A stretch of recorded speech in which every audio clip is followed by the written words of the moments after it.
Shalom, saudara yang dikasihi Tuhan Yesus Kristus.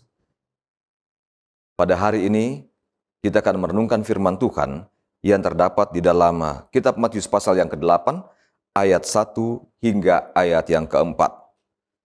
Judul perikop ini adalah, Yesus menyembuhkan seseorang yang sakit kusta. Setelah memilih murid-muridnya, setelah berkhotbah di atas bukit, setelah melakukan pelayanan yang panjang di atas bukit, Yesus kemudian turun dan dalam perjalanan menuju ke kota Kapernaum, dia tiba di sebuah kota yang tidak disebutkan nama kotanya. Dia bertemu dengan seorang yang menderita penyakit kusta.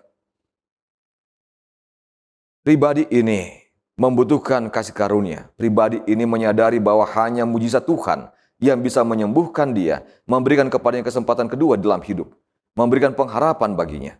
Itu sebabnya dia datang ke tengah kota, di tempat di mana seorang yang kena kusta seharusnya tidak boleh berada. Karena dalam tradisi orang-orang Yahudi, mereka yang terserang penyakit kusta harus dikeluarkan dari kota, di tempat yang terpisah, di tempat di mana tidak ada manusia boleh terhubung dengan mereka, agar penyakit ini tidak menjangkiti orang lain dan tidak menjadi wabah di tengah kota. Namun pada kisah ini terjadi sebuah ungkapan yang sangat-sangat kontradiktif dengan situasi kebiasaan orang-orang Yahudi. Orang ini datang ke tengah-tengah kota. Dia masuk ke dalam kota. Lalu kemudian dia menemui Yesus. Saudara, apa artinya?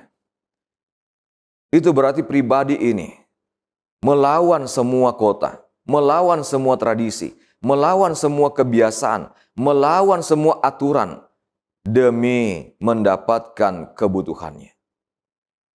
Pribadi ini menyadari bahwa kalau dia berdiam diri di tempat pembuangan sampah atau di tempat terasing di mana dia diasingkan dari keluarga, dari masyarakat, dia tidak akan pernah bisa bertemu dengan Yesus.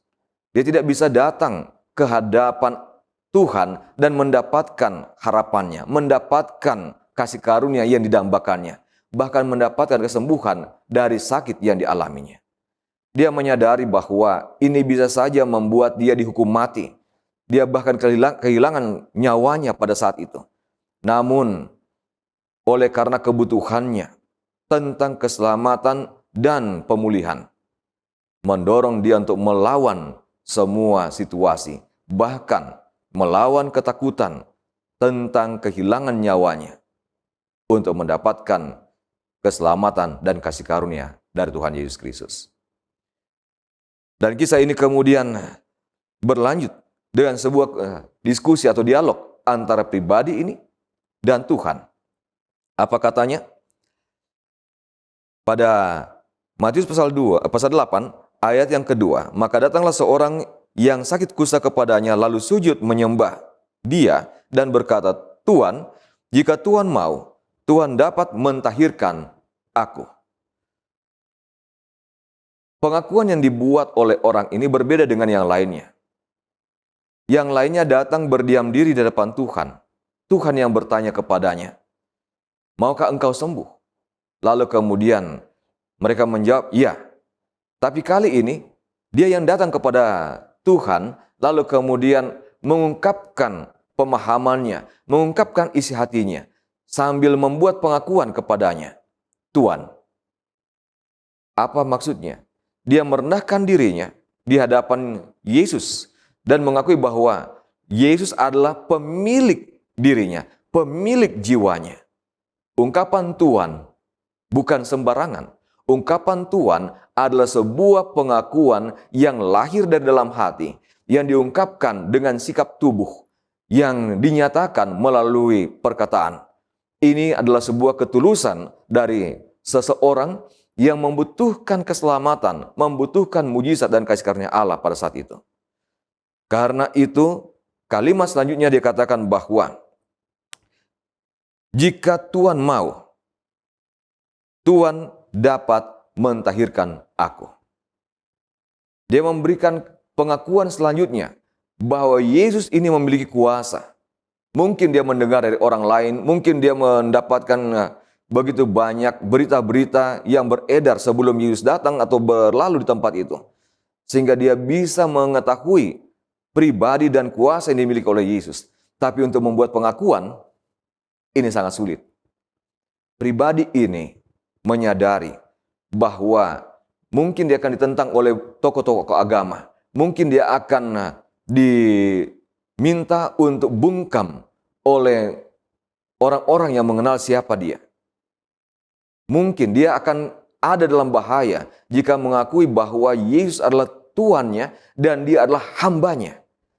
Mungkin dia akan kehilangan semua hak-haknya saat dia menyatakan bahwa Yesus adalah Tuannya dan dia menjadi budak dari Yesus.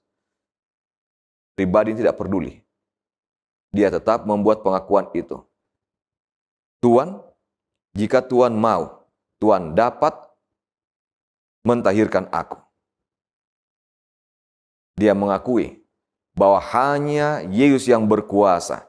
Dia mengakui bahwa hanya Yesus yang sanggup. Dia mengakui bahwa hak itu hanya ada pada Yesus untuk memberikan kepadanya sebuah pentahiran dari penyakit yang dialaminya. Dan hal ini membuat Yesus tergerak hati. Lalu dalam ayat yang ketiga, Yesus mengulurkan tangannya menjamah orang itu dan berkata, "Aku mau, jadilah engkau tahir."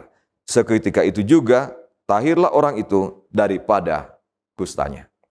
Saudaraku dikasih oleh Tuhan Yesus Kristus, sampai hari ini banyak perdebatan yang muncul. Apakah Yesus adalah Tuhan? Apakah Yesus adalah Allah? Saya mau katakan ada dua hal yang berbeda. Salah satunya benar dan yang salah satunya tidak benar. Kalau kita melihat pengakuan dari Rasul Paulus dan pengakuan Yesus sendiri, maka kita akan mendapati bahwa Yesus adalah Tuhan. Bagaimana Yesus bisa menjadi Tuhan? Yesus menjadi Tuhan bukan oleh karena dia lahir, bukan oleh karena faktor keturunan, bukan oleh karena dia memiliki kuasa-kuasa penyembuhan, tetapi oleh karena dia mati di kayu salib bagi saudara dan saya. Yesus menjadi Tuhan oleh karena dia mengambil tempat saudara dan memberikan tempatnya kepada kita.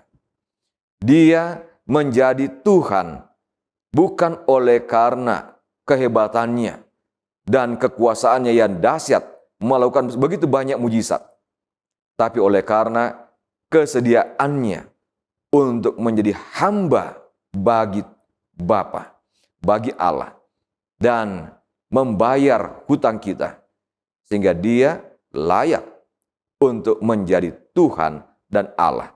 Kita bisa baca itu dalam kitab Roma pasal yang ke-14 ayat yang ke-9. Kitab Roma pasalnya yang ke-14 ayat yang ke-9. Sebuah ungkapan istimewa dinyatakan di sana mengenai bagaimana Yesus menjadi Tuhan bagi kita. Sebab untuk itulah Kristus telah mati dan hidup kembali, supaya ia menjadi Tuhan baik atas orang-orang mati maupun atas orang-orang hidup. Pengalaman dari pengorbanan Yesus di salib, itulah yang menjadikan dia Tuhan. Dan pada saat yang sama, itulah yang menjadikan kita hamba.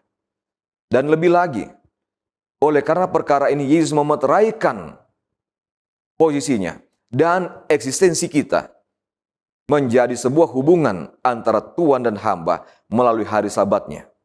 Dalam Lukas pasal yang ke-6 ayat yang ke-5, Yesus kemudian mengklaim bahwa anak manusia adalah Tuhan atas hari Sabat, yang memberikan kepada kita sebuah gambaran istimewa pentingnya hari Sabat dalam kehidupan kita. Sebagaimana diungkapkan dalam Markus pasal yang kedua ayat yang ke-27. Hari Sabat diadakan untuk manusia. Apa yang harus terjadi pada hari Sabat? 1. Hari Sabat harus menjadi hari di mana Allah berkenan menjadi Tuhan bagi kita. Allah berkenan menjadi pemilik kita dan kita menjadi hambanya. Yang kedua, pada hari Sabat Allah yang merupakan pemilik ini memberikan penebusan kepada kita. Dan kita menjadi umat tebusannya. Dan yang ketiga, Allah pada hari Sabat memberikan kepada kita pemulihan dan kita menjadi umat kepunyaannya, bangsa miliknya, dan bahkan kemuliaannya. Oleh karena itu, sangat penting untuk bisa menyadari dan mengakui bahwa Yesus adalah Tuhan kita. Karena itu, maka orang yang kena kusta ini mendapatkan kasih karunia, kesembuhan, dan keselamatan dalam Tuhan pada hari itu. Tuhan, jika Tuhan mau, Tuhan dapat mentahirkan aku. Hari ini, Tuhan mau untuk mentahirkan saudara dan saya. Mari kita akui Dia sebagai Tuhan di dalam hati kita, dalam kehidupan kita. Biarkan Dia bertahta, biarkan Dia berkuasa, biarkan Dia memimpin dan mengarahkan kehidupan kita. Dan terimalah berkat Allah. Dalam nama Tuhan Yesus Kristus. Amin. Bapa Surgawi, Allah yang kami panggil dalam nama yang indah Tuhan Yesus Kristus. Kami bersyukur padamu hari ini oleh karena lawatan-Mu. Kami bersyukur kepadamu hari ini oleh karena Engkau memperkenalkan dirimu kepada kami sebagai Tuhan kami. Bukan oleh karena Engkau adalah Allah, bukan oleh karena Engkau memiliki mujizat, bukan oleh karena Engkau memiliki kekuasaan yang besar, tapi oleh karena Engkau bersedia untuk menggantikan tempat kami, mengambil semua kelemahan kekurangan kami, menggantikannya dengan tempat-Mu, menganugerahkan kekudusan dan kemuliaan dalam kehidupan kami. Pada hari ini, biarlah kiranya Engkau mengajar kami untuk mengakui Engkau dengan hati kami, dan menunjukkan pengakuan ini melalui perilaku kehidupan kami. Bahwa Engkau adalah Tuhan di dalam seluruh kehidupan kami. Engkau berkuasa untuk mengatur dan mengendalikan kehidupan kami seperti yang Kau inginkan. Agar kami boleh hidup di dalam kasih karunia Tuhan, pemulihan Allah, keselamatan, dan kesembuhan-Mu. Tuhan, kami berdoa, berkatilah semua saudara-saudari kami ini. Di dalam segala keadaan mereka, di dalam setiap pergumulan mereka, di dalam setiap pengharapan mereka, dalam setiap tangisan mereka, damai sejahtera surga kiranya melingkupi mereka, mengangkat mereka dari tempat mereka, menjadi anak-anak Allah, menjadi hamba-hamba Tuhan yang penuh dengan pengharapan, kasih karunia, dan damai sejahtera. Teruslah memberkati mereka ya Allah dengan kekuatan surgawi. Karena kami berdoa dalam nama Tuhan Yesus Kristus Juru Selamat kami. Amin.